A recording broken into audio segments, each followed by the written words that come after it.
하나님은 불타줄 심지를 찾고 계십니다. 기도의 불이 타오르게 할 심지, 사명의 불이 타오르게 할 심지를 찾고 있습니다. 하나님의 눈에 띄는 분들 되시기를 주님의 이름으로 축원합니다. 축원합니다. 여기 상파울로에 가면 데오로 디 아모르 교회라는 유명한 교회가 있습니다. 우리 한국의 유명한 교회 어느 목사님이 이 교회를 방문을 했는데 자기들 말로는 이 교회가 세계에서 가장 큰 교회라고 그렇게 말하고 있다고 합니다. 1년 12달 매 시간마다 예배가 있는 교회예요. 새벽 2시에 가도 예배가 있어요.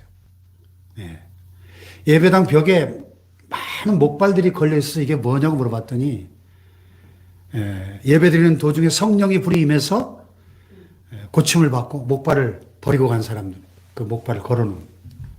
이 남미와 아프리카, 이 동남아시아 지역에 사도행전적인 성령의 역사가 엄청나게 많이 일어나고 있거든요. 그래서 그 말을 듣더니 함께 간 그 사모님이 그 목사님 옆구리 쿡 찌르면서 여보, 똑같은 목사인데 당신은 뭐요? 그래서 그 목사님이 결심을 했대요. 다음부터 훌륭한 교회를 구경하러 다닐 때는 절대 마누라를 데리고 가지 말아야 되겠다. 그렇게 결심을 했답니다. 그 목사님이 너무 부러워가지고 그 담임 목사님 사무실에 들어가 봤대요. 안 보여주려고 하는 거를 비서에게 막 억지로 부탁해서 들어가 볼 수 있었는데 거기에 딱 붙어 있는 그 담임 목사님의 목회 철학을 나타내는 3개의 슬로건이 있었는데 목사님 결코 잊을 수 없었다고 고백합니다. 이런 슬로건이에요. 목사가 불이 있어야 성도가 불구경 온다. 성도가 불이 있어야 불신자가 불구경 온다. 아멘. 사도행전 1장부터 8장까지는 베드로가 썼고 9장부터 28장까지는 바울이 썼는데 사도행전 29장부터는 내가 쓴다. 할렐루야. 이게 너무 멋있는 말 같아요. 이거 좀 팻말 만들어서 저도 좀 교회 입구에다 좀 붙여놔야 되겠어요. 네. 그렇습니다. 하나님은 오늘도 불타줄 심지를 찾고 계십니다. 할렐루야. 하나님은 불타줄 심지를 찾고 계십니다. 어느 교회 이 벽에 또 이런 문구가 붙어 있다 그래요. 따라해 볼까요? 하나님은 불타줄 심지를 찾고 계신다. 오늘 본문에 나오는 말씀이죠. 자, 사도행전 7장 29절로 33절을 같이 한번 읽어봅시다. 시작. 모세가 이 말 때문에 도주하여 나그네 되어 거기서 아들 둘을 낳았다. 40년이 참에 천사가 시내산 광야 가시나무 떨기 불꽃 가운데서 그에게 보이거늘 모세가 그 광경을 보고 놀랍게 여겨 알아보려고 가까이 가니 주의 소리가 있어 나는 내 조상의 하나님 즉 아브라함과 이삭과 야곱의 하나님이라 하신데 모세가 무서워 감히 바라보지 못하더라. 주께서 이르시되 내 발에 신을 벗으라. 내가 서 있는 것은 거룩한 땅이니라. 아멘. 호렙산 가시나무 떨기에 불이 붙었는데 나무는 타지 않는 이 신기한 광경을 보고 모세가 알아보려고 가까이 다가갈 때 그 불꽃 가운데 하나님께서 자신을 계시하시면서 모세를 부르시는 장면입니다.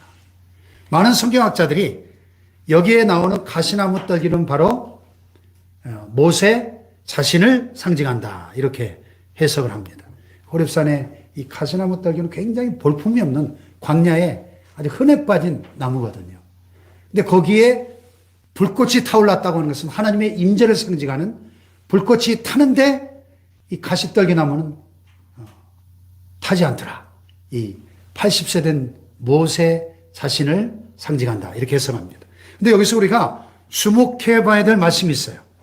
제가 이렇게 색깔을 다르게 강조했죠. 참회. 40년이 참회라는 표현이에요.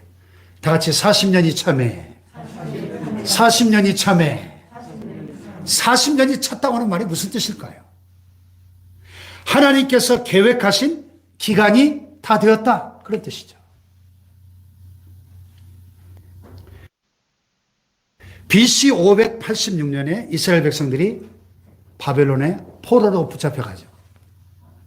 그때 하나님께서 예레미야에게 이렇게 말씀하십니다. 나 여호와가 이같이 말하노라. 바벨론에서 70년이 차면 내가 너희를 권고하고 나의 선한 말을 너에게 실행하여 너희를 이곳으로 돌아오게 하리라. 아멘. 70년이 차면, 즉 하나님께서 계획하신 기간이 있다는 말이죠. 아멘. 하나님께서는 이스라엘 백성들이 고난을 당할 때 그 고난의 기간을 정해놓으셨다는 것입니다. 아멘. 70년이라고 하는 기간을 하나님께서 혼자서 정해놓으시고 그 기간이 차면 이스라엘 백성들을 해방시켜 주시겠다고 약속하신 것입니다. 아멘. 마찬가지로 하나님께서는 애굽의 종살이로부터 이스라엘을 해방시키는 일꾼으로 모세를 사용하시기 위해서 계획하셨습니다. 모세의 나이 80세가 되면 사용하실 계획을 갖고 계셨던 겁니다. 그런데 모세의 나이가 40살이 되니까 모세가 자기 힘으로 민족 해방의 과업을 이뤄보려고 시도하죠. 하나님의 시간표보다 얼마나 더 앞서간 거예요? 40년이나 앞서간 거예요.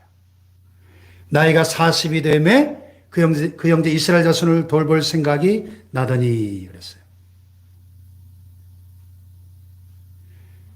당시 모세는 혈기가 충만했습니다.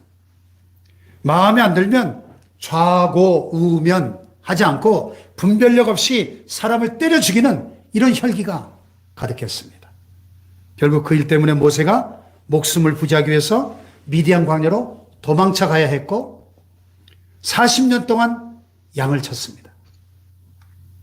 그러던 어느 날 호렙산 가시나무 떨기 그 가운데 불이 활활 타오르는 것을 보았습니다.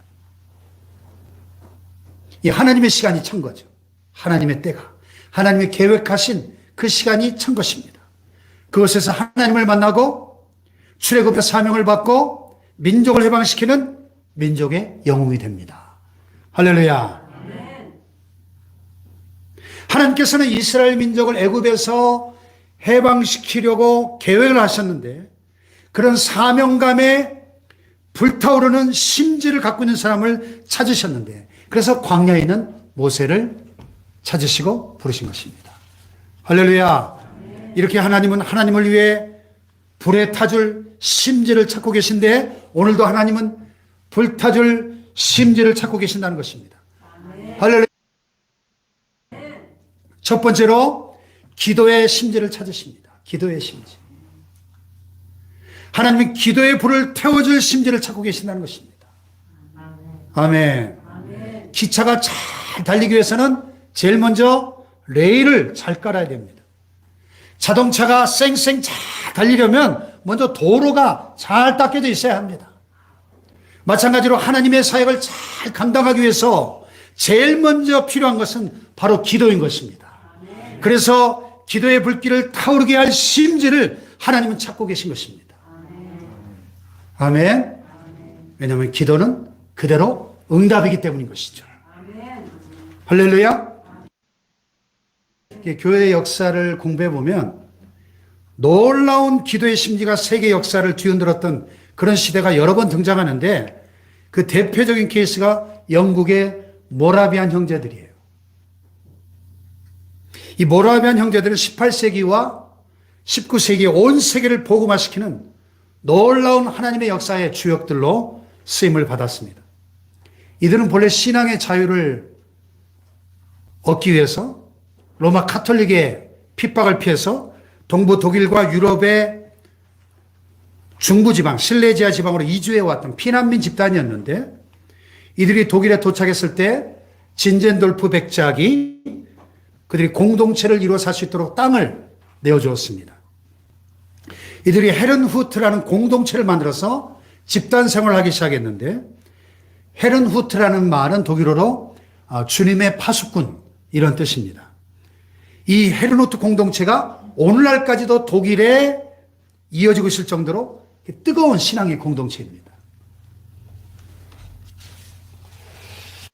그 당시 공동체의 리더였던 진젠돌프 백작은 영적으로 대단히 탁월한 그런 지도자였습니다. 나의 비전은 오직 예수 그리스도 한 분밖에 없다. 유명한 말을 남겼는데 있는데요. 1727년도에 그를 따르는 이들과 더불어서 오순절 성령 체험을 하게 됩니다. 특별한 성령의 임재를 경험하고 그 체험이 선교로 이어지게 됩니다. 그래서 이 진젠돌프 백작과 함께 신앙생활을 하던 이들이 가슴이 뜨거워져서 20명에서 30명가량의 독신 남자들이 해외 선교를 떠납니다. 그래서 1737년도에는 56명의 선교사들이 활동하는 큰 선교단체로 발전이 됩니다.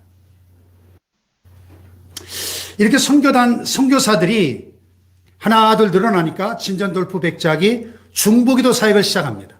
세계의 기도 체인을 만듭니다. 그래서 하루 24시간을 1시간도 비우지 않고 교대로 기도하는 릴레이 기도팀을 만듭니다. 이런 중보기도가 자그마치 100년 동안이나 끊어지지 않고 이어졌어요. 그래서 150년 동안 이 단체를 통해서 파송된 선교사가 자그마치 2158명이나 되었습니다. 할렐루야. 기독교 역사상 참 전무후무한 사건이죠.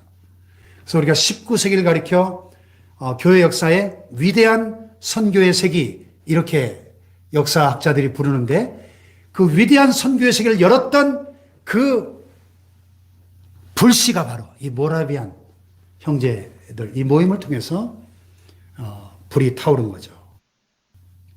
이 진젠돌프 백작의 이 기도 소그룹을 독일어로 반덴 이렇게 불렀는데 영어로는 밴드죠. 밴드.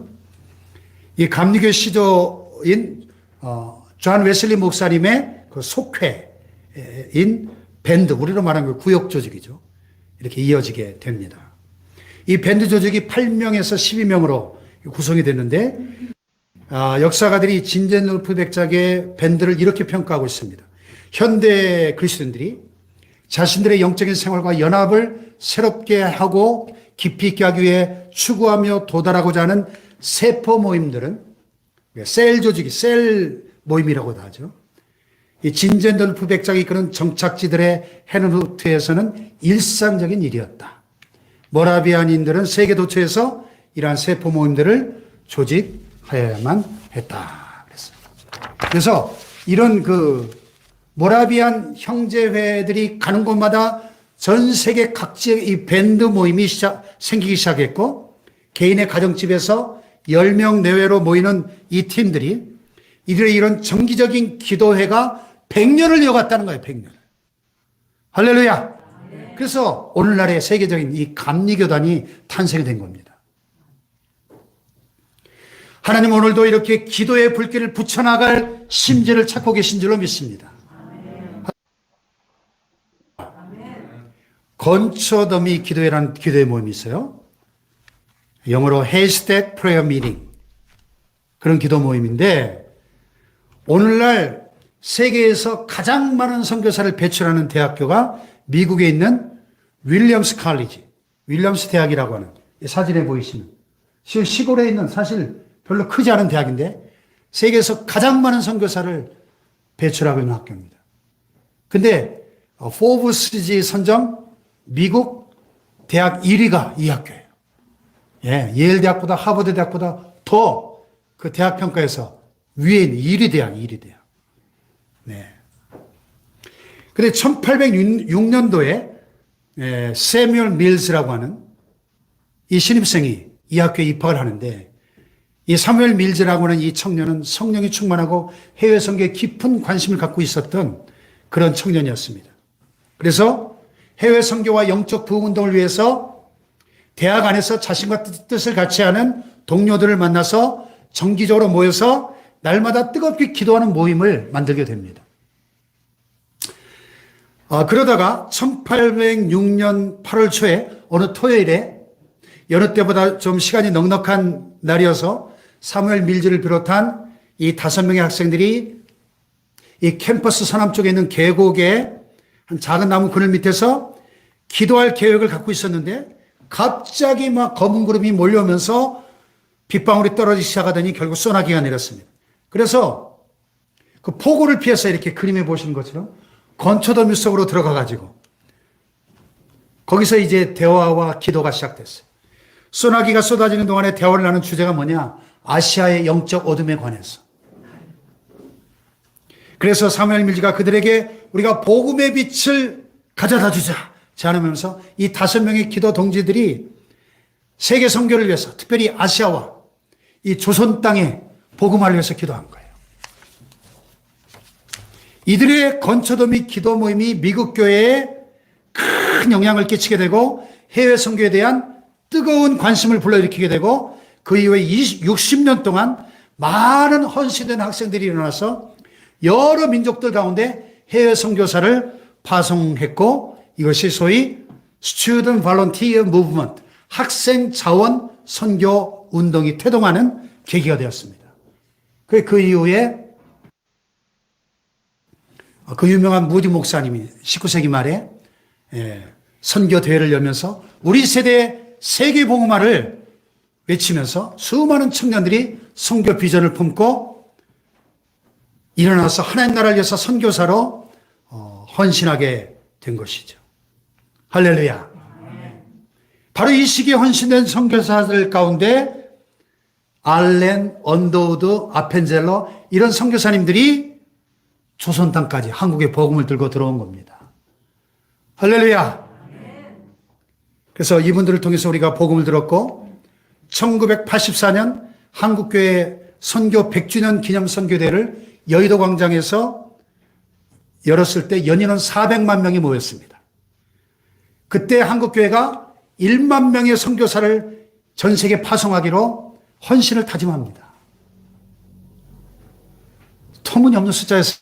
그 당시에 84년도 당시에 전 세계 선교사를 거의 선교사가 없던 그 시절인데 1만 명의 선교사를 파송하겠다 헌신을 했는데 그 헌신을 하나님이 기쁘게 받으시고 이제는 전 세계에서 우리 한국교회가 미국교회 다음으로 선교사를 많이 파송하는 나라 2만 5천 명의 선교사를 파송하는 선교한국이 되었습니다. 할렐루야. 근데 지금 선교한국이 위기를 맞이하고 있죠.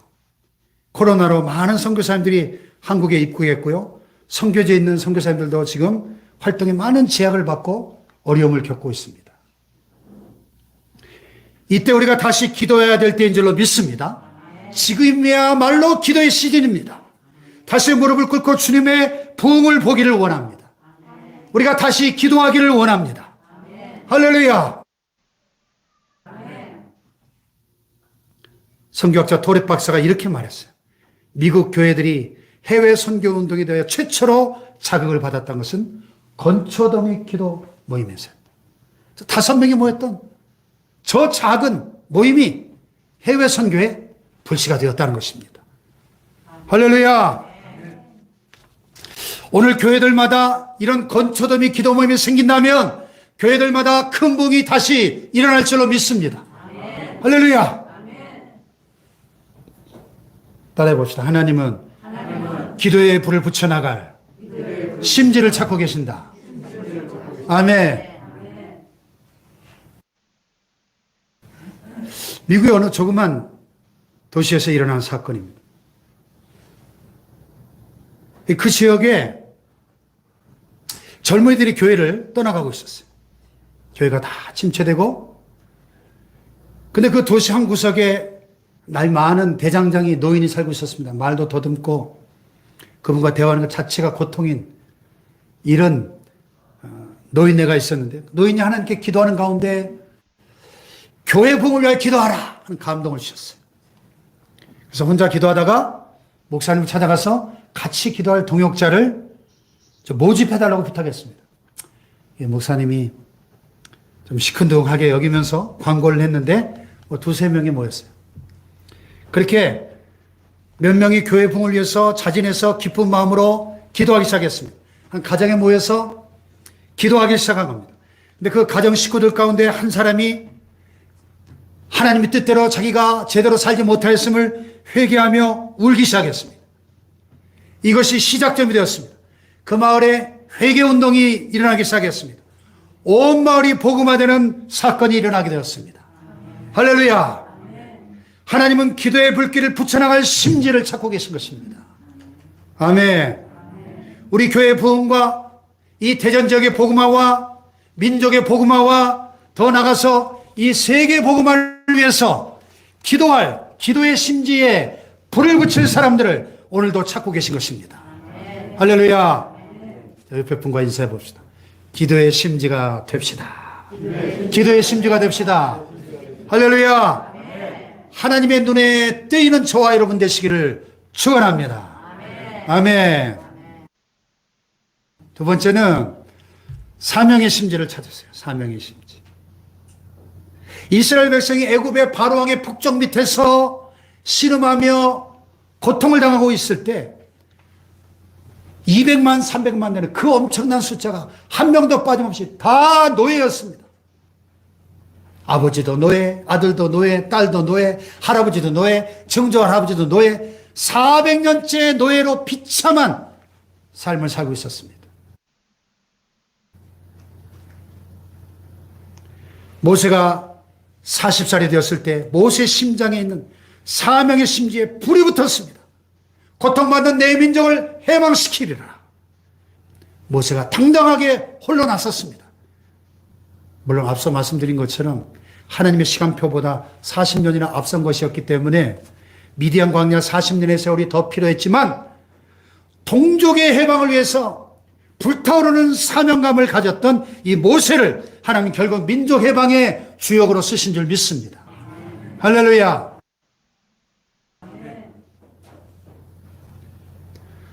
사사시대 이스라엘 백성들이 미디안 군대의 침략으로 고통을 당하고 있었습니다. 누구도 당해낼 수가 없었습니다. 견디다 못해서 사람들이 집을 버리고 다 산으로, 사막으로, 동굴로 토굴을 파고 그렇게 지내야 될 정도로 그 미디안의 압제가 너무나 극심했습니다. 하나님께서 누구를 택하여 사명의 심지에 불을 붙일까 찾고 계실 때 농사꾼 기드온을 보셨습니다. 기드온을 택하셨습니다. 그리고 기드온의 가슴에 사명의 불을 붙이셨습니다. 300명밖에 안 되는 그 적은 숫자에 용사들의 가슴 속에 불을 붙여주셨습니다. 300명이 13만 5천 대군을 쳐서 격파한 줄로 믿습니다. 450대 1입니다. 450대 1. 숫자가 중요한 게 아니에요. 하나님 앞에서. 아멘. 사명의 심지에 불을 붙일 그 사람을 지금 찾고 계신 겁니다. 할렐루야. 1955년 가을 미국 오레곤주에 가면 유진이라고 작은 저는 아름다운 마을이 있습니다. 제가 오레곤주에 한 1년을 살아봤는데요. 너무 아름다운 곳입니다. 자연환경이. 이 유진시에 있는 한 마을 신문에 마을회관에서 종교영화 집회가 있다는 광고가 났어요. 뭐 그렇게 많은 사람이 모이진 않았지만 서로 잘 아는 사람들이기 때문에 즐거운 인사를 나누고 그 가운데 한 농부 부부도 참석을 했는데 가난한 농부였습니다. 그날의 영화의 내용은 한국 전쟁 상황에 관한 것이었습니다. 전쟁 중에 생긴 고아들 이야기, 그리고 미국 병사들과 한국 연사에 태어난 혼혈 고아들에 관한 이야기였습니다. 그리고 그런 버려진 고아들을 돌볼 수 있는 손길을 찾는다는 그런 결론이었습니다.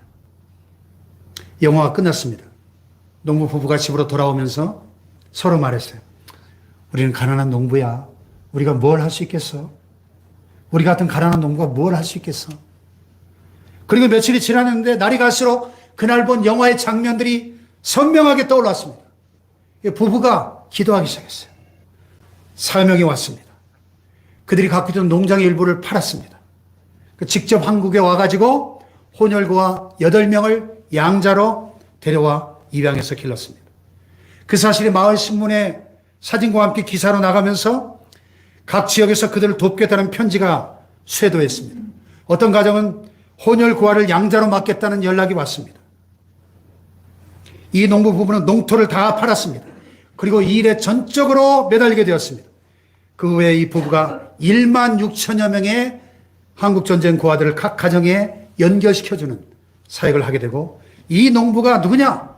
바로 그 유명한 홀트 아동 복지의 설립자 해리 홀트 씨입니다. 평생을 약 20만 명 이상의 한국 고아들을 입양을 시켰습니다. 별로 놀라지도 않으시네요. 한 명도 입양 안 해보셔놓고 20만 명. 여러분, 모세도 홀트도 처음엔 그랬어요. 내가 무엇을 할 수 있단 말입니까? 내가 누군데 그런 일을 합니까? 우리 같은 가난한 농부가 뭘 할 수 있단 말입니까? 그러나 하나님은 하려고 하는 자에게 할 수 있는 능력을 부어주시는 것입니다. 할렐루야. 하나님은 불타줄 심지를 찾고 계신 거예요. 기도의 불이 타오르게 할 심지, 사명의 불이 타오르게 할 심지를 찾고 있습니다. 하나님의 눈에 띄는 분들 되시기를 주님의 이름으로 축원합니다. 축원합니다.